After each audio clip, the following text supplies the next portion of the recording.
Why is Bitcoin a fraud? Yeah, so separate blockchain, which is a technology, from Bitcoin, the currency. And now there are multiple currencies. And so I'm talking about not Bitcoin per se, I'm talking about currencies. You know, the first, and the reason, and I'm not saying go short, because I know Jim Chanos was up there. You know, Bitcoin can tell $100,000 of Bitcoin before it goes down. So there's not advice on what you do. My daughter bought some Bitcoin and it went up, and she thinks she's a genius now. But it's I did refer to it as like the tulip bulb crisis of the 1700s, whatever. But here's the reason: governments, the first thing they do is form a currency. They like to control the currency. They control it through a central bank. They also like to know who has it, where it is, where it's going.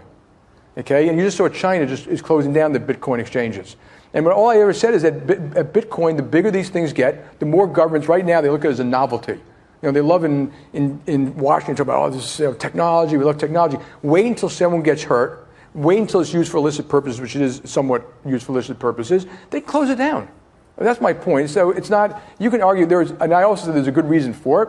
If you were in Venezuela or Ecuador or North Korea, you're better off probably using Bitcoin than using their currency.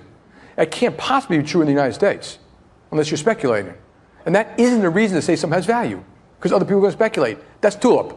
And that's what I was saying. So I don't think, and also, like I said, the other reason to close down is because it's used for illicit purposes. And so it's just not a real thing, and eventually it'll be the emperor without clothes.